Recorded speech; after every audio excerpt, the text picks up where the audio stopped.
अज़ीज़ साथियों, ये जो खुदा का कलाम है, ये खुदा का ज़िंदा कलाम है। दुनिया के अंदर बहुत सारे लोग आए, उन्होंने शायरी की, दीगर तरीक़ा से कलाम को कलमबंद किया, लिखा, लेकिन वो इस सफ़ा हस्ती पर मौजूद नहीं है।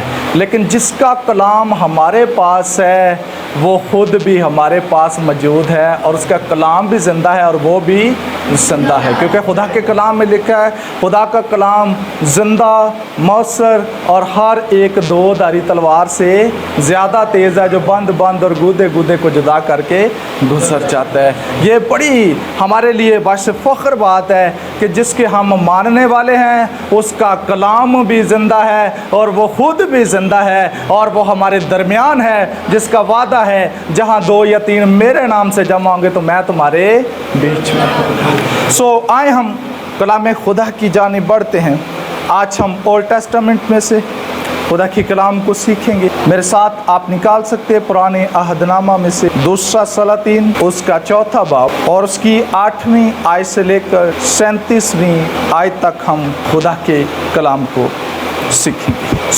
यहाँ पर अलीशा जो नबी है, मर्द खुदा है, खुदा का खादम है, और एक दौलतमंद औरत का जिक्र पाया जाता है। आज हम इसी वाक़यात को सीखेंगे कि ये जो औरत है जो यहाँ पर हमें नज़र आती है, इसके अंदर कौन कौन से गिफ्ट पाए जाते हैं।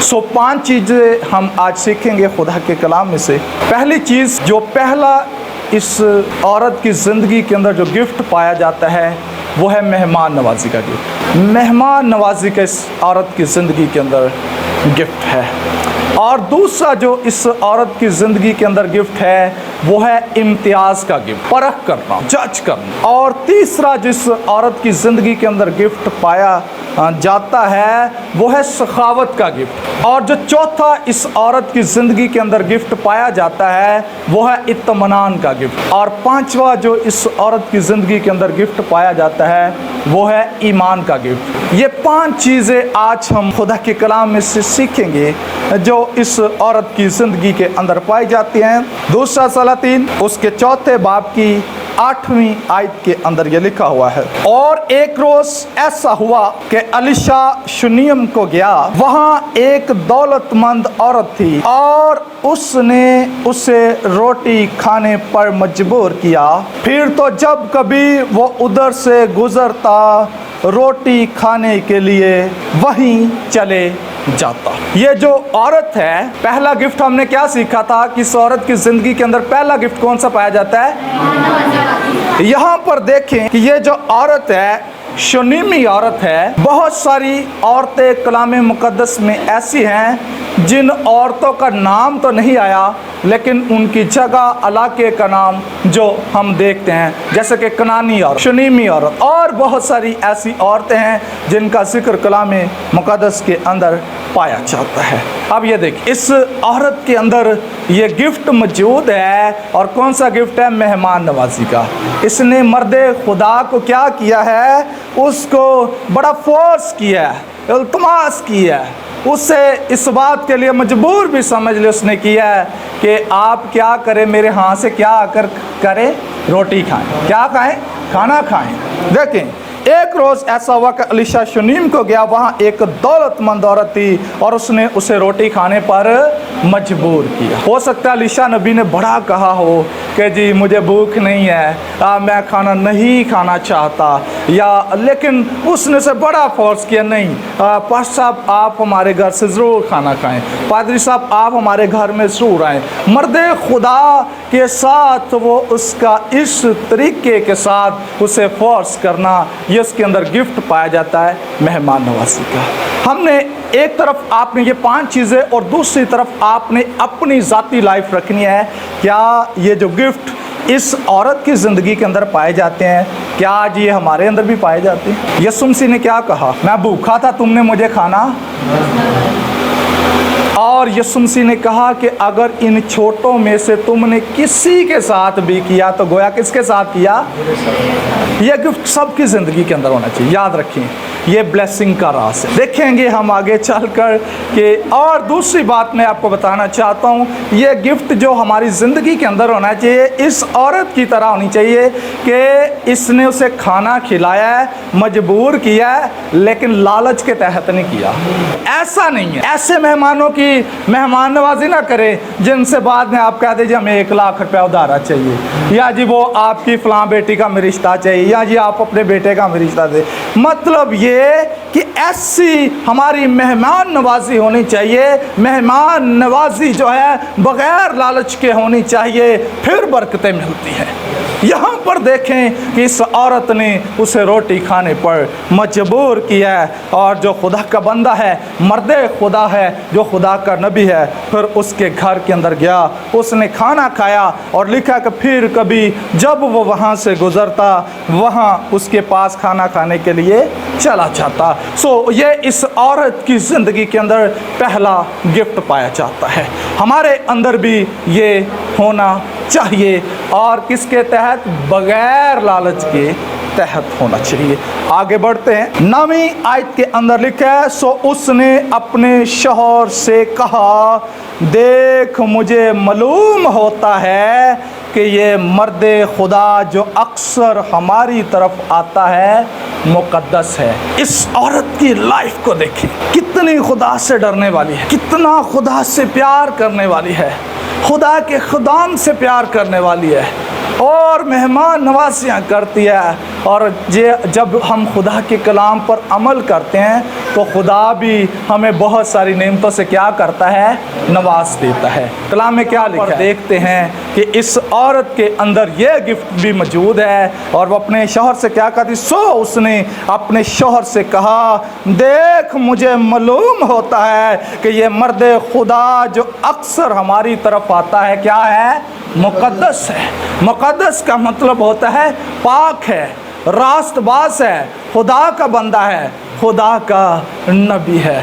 याद रखें, किसी ने क्या खूबसूरत कहा कि जैसा इंसान खुद होता है उसे दूसरा भी वैसा ही नज़र आता है। जो ईमानदार होते हैं, अगला बंदा बेशक ईमानदार हो या ना हो, अगला बंदा अच्छा हो या ना हो, लेकिन अगर आप अच्छे हैं, आप ईमानदार हैं, तो आपको भी ऐसे लगेगा कि ये बहन भी वैसी है, ये पास्टर भी वैसा है, वो भाई भी वैसा ही है।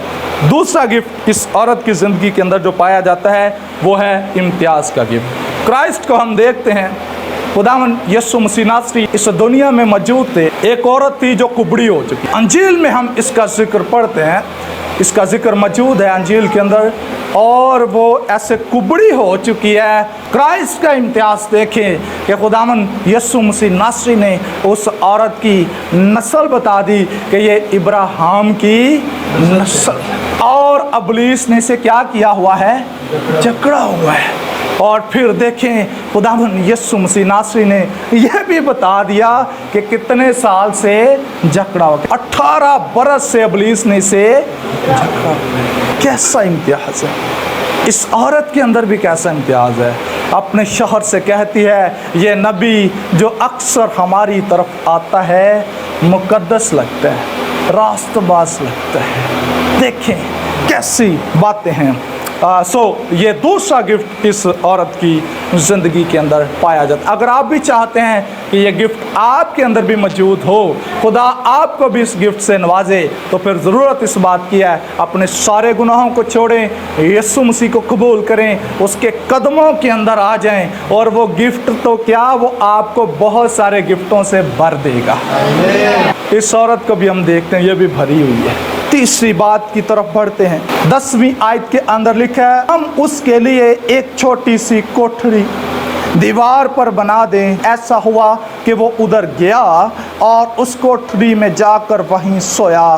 फिर उसने अपने खादम जहाज़ी से कहा, इस शूनेमी औरत को बुला ले।